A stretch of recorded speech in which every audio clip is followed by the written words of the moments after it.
Hello everyone. This chapter 12th का इलेक्ट्रोस्टैट में आज के जो टॉपिक होंगे, जो आज मैं डिस्कस करूँगा, उसमें इलेक्ट्रिक चार्ज और चार्ज की प्रॉपर्टी होगी। तो electrostat first is charge. What is charge? Definition लिखी हुई है, देखो इसको। Charge is that property of an object by virtue which it apply electrostatic force of interaction on other object. Simple language में समझो इसको कि कोई हमारे पास ऑब्जेक्ट है, ऐसे मान लो ऑब्जेक्ट है, कोई मैटर है कोई। अब जो मैटर है तो इसका कोई मास होगा, इसमें नेट चार्ज ज़ीरो होगा। Net charge is zero. Net charge mean number of positive charge number of negative charge के इक्वल होंगे, ये होंगे इक्वल। इसको बोलते हैं कि नेट चार्ज ज़ीरो है। अब देखो, अब हमने क्या करा कि कोई एनर्जी थी, हीट एनर्जी हो सकती है। अब हीट एनर्जी दी तो यहाँ से एक इलेक्ट्रॉन को हमने इसमें से रिमूव कर दिया, बाहर कर दिया। अब इलेक्ट्रॉन इसमें से बाहर हुआ तो इसके ऊपर पॉजिटिव चार्ज आ गया। अब एक इलेक्ट्रॉन इसमें से कम हुआ, एक पॉजिटिव चार्ज इसमें एडिशनल आ गया। तो इसकी जो इक्वालिटी थी, पॉजिटिव चार्ज नेगेटिव चार्ज की इक्वल थी, वो इक्वालिटी को हमने एक तरह का डिस्टर्ब कर दिया या बिगाड़ दिया। अब इसमें एक एडिशनल पॉजिटिव चार्ज आ गया तो ये पॉजिटिवली चार्ज बॉडी बन गई, किसी ये पॉजिटिवली चार्ज बॉडी। अब इसी तरह से हम नेगेटिवली चार्ज बॉडी भी बना सकते हैं। अब हमारे पास ये पॉजिटिव चार्ज बॉडी है, इसके ऊपर पॉजिटिव चार्ज है। तो ज़रूरी नहीं है कि बहुत सारे पॉजिटिव चार्ज होने चाहिए। अगर एक भी एडिशनल पॉजिटिव चार्ज आ जाता है या एक भी एडिशनल नेगेटिव चार्ज आ जाता है तो बॉडी जो है वो पॉजिटिव चार्ज हो जाएगी या नेगेटिवली चार्ज बॉडी हो जाएगी। अब ये चार्ज इसके ऊपर आ गया। अब ये चार्ज क्या करेगा कि कोई ऑब्जेक्ट कोई और चीज़ यहाँ पर रखी हुई है, कोई और ऑब्जेक्ट है, तो इसके ऊपर फोर्स ऑफ इंटरेक्शन इसके ऊपर एक्सर्ट करेगा। ये जो ऑब्जेक्ट है जिसके ऊपर पॉजिटिव चार्ज आ गया, ये दूसरे ऑब्जेक्ट पर इलेक्ट्रोस्टैटिक फोर्स जो है वो एक्सर्ट करेगा। ये चार्ज की एक बेसिक प्रॉपर्टी है। इस तरह से आप समझो कि ये चार्ज की बेसिक और फंडामेंटल प्रॉपर्टी है कि चार्ज जो है वो उसके नेबर में, इस चार्ज के नेबर में कोई ऑब्जेक्ट अगर आ गया तो उसके ऊपर फोर्स एक्सर्ट करेगा। अब आगे बात करते हैं charges are of two type. ये पॉजिटिव चार्ज होगा, एक नेगेटिव चार्ज होगा। अब अगर एक पॉजिटिव एक नेगेटिव चार्ज है तो इनके बीच में फोर्स ऑफ अट्रैक्शन होती है, ये एक दूसरे को अट्रैक्ट करते हैं। इनको बोलते हैं अनलाइक चार्जेस। तो यहाँ लिखा भी है unlike charges attract each other. और एक अगर पॉजिटिव चार्ज है दूसरा भी पॉजिटिव चार्ज है, एक नेगेटिव है दूसरा भी नेगेटिव है, तो इन चार्जेस के बीच में जो इलेक्ट्रोस्टैटिक फोर्स होगी वो क्या होगी? रिपल्सिव होगी, या ये एक दूसरे को रिपेल करेंगे। मतलब ये इसको इस तरफ फोर्स लगाएगा, ये इस तरफ फोर्स लगाएगा। तो ये तो चार्ज के बारे में आपको पता चल गया कि पॉजिटिव नेगेटिव चार्ज के बीच में इलेक्ट्रोस्टैटिक फोर्स ऑफ अट्रैक्शन किस तरह की होती है। तो like charge repel, unlike charges attract each other. ये हमें ये चार्ज टाइप और उसकी एक प्रॉपर्टी पता चल गई। अब एक चार्ज की एक नेक्स्ट है कि क्वांटाइजेशन ऑफ चार्ज। ये इंपॉर्टेंट है, इस प्रॉपर्टी को ध्यान से सुनना। क्वांटाइजेशन ऑफ चार्ज क्या बोलता है कि कोई भी ऑब्जेक्ट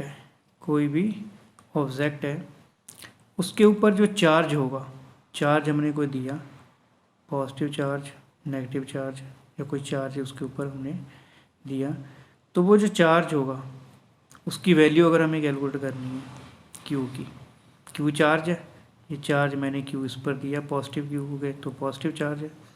अब क्यू चार्ज होगा इसकी वैल्यू इस फॉर्मूले से हम कैलकुलेट करेंगे। तो किसी भी बॉडी के ऊपर चार्ज अगर हम देंगे तो चार्ज जो होगा वो इस फॉर्मूले के अकॉर्डिंग होगा। अब n जो होगा वो क्या होगा? 1 2 3 4 इस तरह से होगा। ई की वैल्यू है charge on electron 1.6 into 10⁻⁻19 coulomb. ये फिक्स है, ये आपको याद रखनी है, ये फिक्स होती है।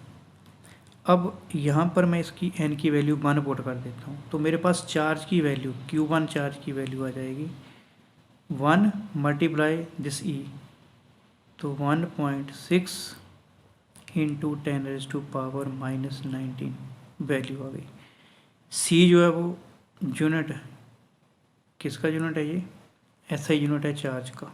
C mean coulomb, coulomb is the SI unit of charge.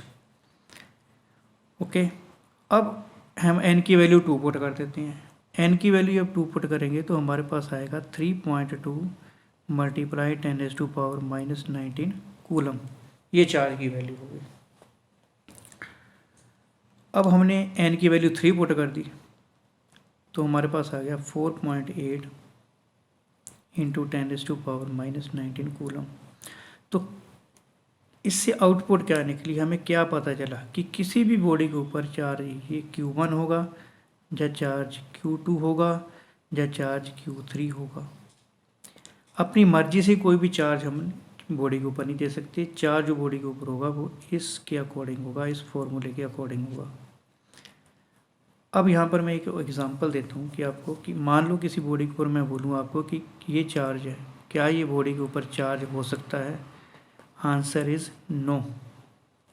Charge जो है वो फिक्स है, डिस्क्रीट है, कॉन्टीन्यूस अमाउंट में नहीं है। कॉन्टीन्यूस मीन 1.6, 1.7, 1.8 इस तरह से नहीं है, ये फिक्स है।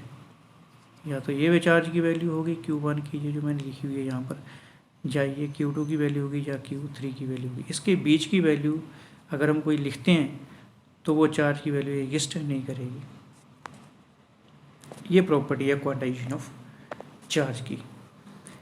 Next property is conservation of charge. Conservation of charge क्या है? देखो, ये कोई आइसोलेटेड सिस्टम है, ये कोई आइसोलेटेड सिस्टम है। इसमें एक बॉडी है A, ये बॉडी है B। अब इसके ऊपर चार्ज कोई दिया हमने, मान लेते हैं कि इसके ऊपर 5 कूलम चार्ज हमने दिया A बॉडी के ऊपर। इस पर मैंने चार्ज दिया B बॉडी के ऊपर। B बॉडी के ऊपर मान लेते हैं हमने 3 कूलम चार्ज दिया। यहाँ लेते हैं 3 कूलम चार्ज है, B बॉडी A बॉडी, ये आइसोलेटेड सिस्टम में है। अब टोटल चार्ज इनके ऊपर है 8 कूलम, दोनों को ऐड कर देंगे 8 कूलम। अब ये भी एक प्रॉपर्टी आपको याद रखनी पड़ेगी कि चार्ज जो है वो एडिटिव इन नेचर है। चलो ये मैं बाद में बताता हूँ, पहले आप इसको समझ लो। अब हमने क्या करा है, एक जो है एक चार्ज A बॉडी से B बॉडी पर हमने ट्रांसफ़र कर दिया, तो यहाँ पर बच गए 4 कूलम चार्ज, यहाँ पर भी 4 आ गए, 4 4 8, तब भी इसके ऊपर 8 कूलम चार्ज है। मीन जो चार्ज है वो ट्रांसफ़र करने के बाद भी आइसोलेटेड सिस्टम में उतना ही रहता है। तो चार्ज हम ना तो क्रिएट किया है यहाँ पर हमने, ना ही चार्ज को डिस्ट्रॉय किया है, चार्ज को इनफैक्ट हमने ट्रांसफ़र कर दिया है। तो ये प्रॉपर्टी है चार्ज की कि in an isolated system charge can neither be created nor be destroy what it can transfer, और we can say that in an isolated system net charge is conserved और कांस्टेंट। तो मैं property की बात कर रहा था, एडिटिव प्रॉपर्टी की। एडिटिव प्रॉपर्टी का मतलब चार्ज को सिंपल एडिट, ऐसे लिख देता हूँ मैं यहाँ पर, एडिटिविटी, एडिटिव नेचर, एडिटिविटी भी बोल देते हैं इसको। चार्ज का जो होता है नेचर वो एडिटिव नेचर है। एडिटिव नेचर मतलब charge can be added, charge can be added by simple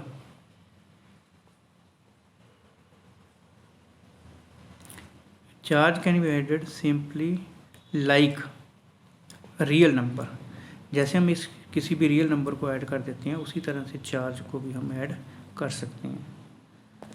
एक और प्रॉपर्टी है, बता ही देता हूँ वो भी आपको मैं। वो प्रॉपर्टी है कि चार्ज इन इनवेरियंस। और ये प्रॉपर्टी इनवेरियंस क्या होता है ये आपको अभी समझना है।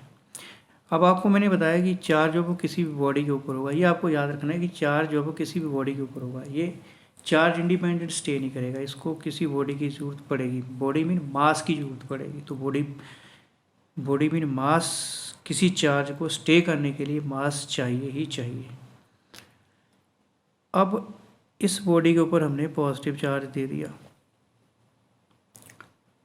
अब इस बॉडी के ऊपर चार्ज पॉजिटिव है, अब इस बॉडी को हमने मूव करवाया वेलोसिटी v से, मीन ये बॉडी जो मूव करने लगी, चार्ज बॉडी के ऊपर दिया, चार्ज तो रेस्ट में है, बॉडी के ऊपर चार्ज है, अब बॉडी जो है वो मूव कर रही है किसी स्पीड के साथ, किसी वेलोसिटी के साथ मूव कर रही है। अब अगर बॉडी के ऊपर चार्ज है और बॉडी जो है वो मूव कर रही है, क्या चार्ज के ऊपर कोई इफेक्ट पड़ेगा इस चीज़ का? क्या चार्ज में कुछ चेंज आएगा? Answer is no. तो इस प्रॉपर्टी को बोलते हैं इनवेरियंस प्रॉपर्टी, कि when the body is moving charge is on the body, there is no effect, कोई उसके ऊपर इफेक्ट नहीं पड़ेगा अगर बॉडी मूव भी कर रही है। आई होप ये आपको क्लियर हो गया होगा। तो ये प्रॉपर्टी जो मैंने आपसे डिस्कस की है, इन प्रॉपर्टीज़ को अच्छी तरह से रिवाइज कर लीजिएगा, और नेक्स्ट जो होगा वो हमारी जो नेक्स्ट क्लास होगी उसमें मिलेंगे, उसमें हम डिस्कस करेंगे मेथड ऑफ चार्जिंग की, कि चार्ज बॉडी के ऊपर कैसे हम जनरेट कर सकते हैं। तो मिलते हैं नेक्स्ट क्लास में। Thank you for watching this video.